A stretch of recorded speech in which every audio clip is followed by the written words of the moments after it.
unod ka at hindi masisira ang salita ng Diyos. Masisira ang langit at ang lupa, ang salita ng Diyos hindi. Yun ang garansya ni Kristo.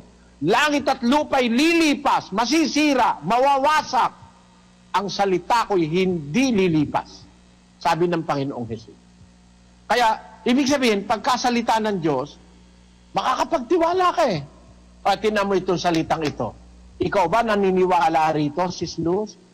Lucas 21:13. Ito'y magiging patotoo sa inyo. Pagtibayin nga ninyo ang inyong mga puso na huwag munang isipin kung paano ang inyong isasagot. Sapagkat bibigyan ko kayo ng isang bibig at karunungan na hindi mangyayaring masalangsang o matutulan man ng lahat ninyong mga kaalit. Naniniwala ka, Sis Luz? Opo, naniniwala po kami. Bakit? Dahil napatunayan na po namin, hanggang ngayon, wala naman pong pumupwede na makatutol sa lahat ng mga tinuturo ninyo sa amin. At yun pong mga, kahit ilaban pa sa diskusyon, hindi po sila makatutol talaga eh. Lumalaban sila, tumututol sila, pero hindi mangyari yung kanilang mga tutol. Lahat ng mga kaalit. Kaya napatunayan po namin talaga na ito yung patotoo. Sabi kasi ng Diyos ito'y magiging patotoo. Patotoo nga niya ito, totoo po ito, dahil hindi naman siya makapagsisinungaling, kaya yung patotoo niya talagang totoong totoo. At nararanasan naman po namin talaga na walang po pwede pong makatutol sa lahat ng mga kaalit natin. Yan po, totoo po ito. Ilang diskusyon na ang sinamahan mo, Sis Luz? Marami na po, Brad Eli. Nung narito po kayo, marami na po. Di ba nabilang? Hindi ko na po mabilang Hindi ko na po matandaan kung ilan. Basta marami na po, iba-ibang lugar. Doon sa Makati lang, marami na Sa bahay ni kapatid na Manuling Bacosa, ang dami na po namin narinig doon. Yung mga Sabadista, narinig ko doon. Tapos, pati sa Pampanga, meron din po kaming narinig. Doon sa Cabalantian, pati si Filomeno Hiso, narinig ko din po nung nakipagdiskusyon kayo sa kanya. Pero wala po. Wala pong nanalo, wala pong nakatutol. Palagi pa nga pong showdown kayo noon Yun lang sa may Bipra, meron din doon. Ang dami rin namin napakinggan na diskusyon doon. Pero wala po na ni isa man na nakatutol sa inyo. Yung iba nga dahil nga hindi makatutol, naglasing na lang. Naglasing na lang sa Makati. Ayun po.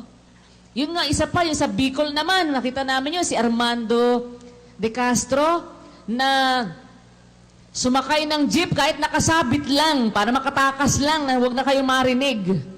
Dahil hindi po siya makatutol. Ayun, umalis. Wala namang, hindi naman siya kasya sa jeep, sumabit sa jeep.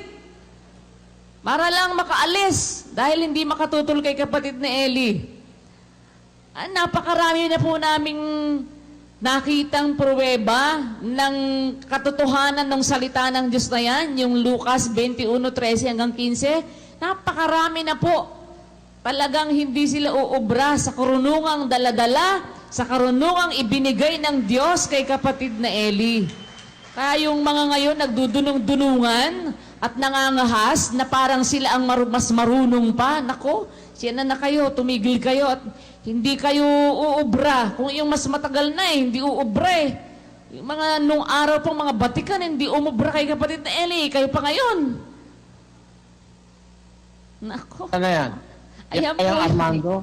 Opo, yan po. Pinapabalik ko, ayaw bumalik Opo, yan po yan sa Bicol. Yung si Armando De Castro. Kasi naninira po sila kay kapatid na Eli. Ganun ang ginagawa ng mga yan, yung mga suhay. Kung wala si kapatid na Eli, daldal sila ng daldal. Sinisiraan nila si kapatid na Eli. Pag nalaman ni kapatid na Eli, pupuntahan sila. Ayun, tatakas naman sila dahil hindi totoo yung mga sinasabi nila. Huwag ka umalis! Huwag ka umalis! Napakaduwag ninyo! Lalaki ninyo! Duwag kayo! Ang klase ninyo mga napakaduwag! Mga dog kayo! Huwag ka umalis! Ikaw, Ben! Halika, sabi mo sa labas, ba't ka lalayo? Dito lang! Oh, mga manluloko, huwag kayo umalis! Mga bakla! Huwag kayo umalis, mga manluloko! Armando Di Castro, kilala yan! Armando Di Castro, manluloko, halika dito! Halika! Di ka na nahiya sa balat mo!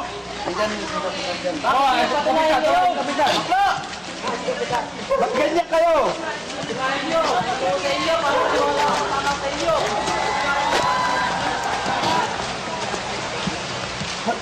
Hilig nyo magpupunta sa miyembro na may miyembro, ha? Pagka meron kayong makakaharap, aalis kayo. Huwag kayo umalis. Miyembro lang ang kaya mo eh. May dala-dala ka pa ng Biblia, di ka na nahiya.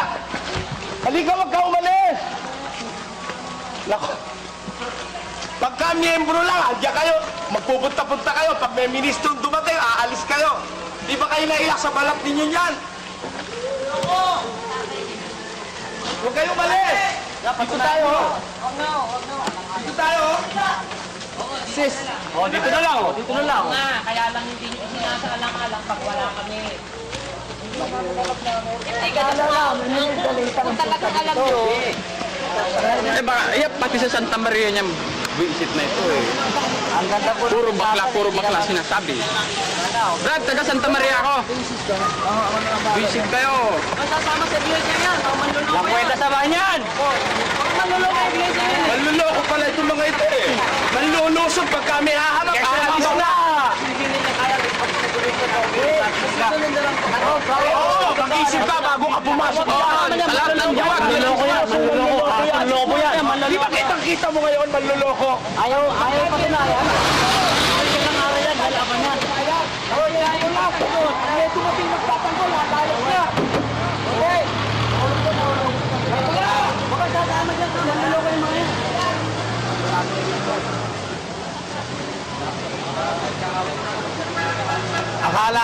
Akala kasi nila, hindi ako makakarating ng Bicol.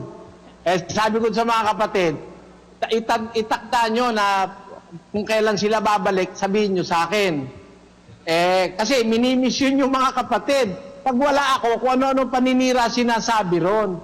Tapos sabi ko sa mga kapatid, itawag nyo sa akin kung kailan uli babalik. Eh de, tinawag sa akin ng kapatid sa Bicol, sa Sorsogon. Ayun, umalis ako ng Maynila. 2 araw pa yata bago sila dumating. Nagbiyahe na kami. Pagdating ko dun sa bahay, nabulaga, naku, namutla yung tao, nagkulay suka. Hindi mo ba wala ba yung umpisa na yun? Kasi, alam nyo, naniniwala tayo sa sinasalita ng Diyos eh. Pagka ikaw ay nasa totoo, hindi ka tatakas. Pag totoo ka, haharapin mo ang lahat ng kalaban ng katotohanan mo, yung katotohanan ng Diyos. Itong mga taong ito, naninira lang sa talikuran, pero pagharapan di na po pwede. Kaya yung nagsasabi sa akin na, kung talaga Soriano, kung talaga na wala kang kasalanan, ba't hindi mo harapin ang kaso mo sa Pilipinas? Ba't ko naman haharapin kayo? Alam ko naman puro imbento ginagawa nyo. Puro imbento yung kaso nyo. Pero may panahon din kayo. Umiwas lang ako sa pagdanak ng dugo. Dahil nilulusob na tayo dyan, Brad Mel, ano? Mga NBI pa ang kasama ng mga iglesia ni Manalo. At madaling araw lumulusob dyan. Naiisip ko, kung ako pipilitin nilang makuha, dadanak ang dugo. Ayokong may madamay. Hindi balik kung ako lang Kaya ako napilitang umalis. At ang nagpaalis sa akin, yung abogado ko, si Solicitor General Francisco Chavez, umalis ka muna ng Pilipinas, Eli. May masama silang binabalak. Meron akong info, ipapakulong ka. Abay, totoo nga, nag-file ng rape, at yung rape walang piyansa. Makukulong ako noon. Kahit 3 araw ka lang sa kulungan, mamamatay ka, sabi nung si Attorney Frank Chavez. Sabi rin nung 2 judge na kapatid natin, Eli, umalis ka muna. Sabi, kasi pagka ikaw nilagay ka sa kulungan, magpaparayot sila 50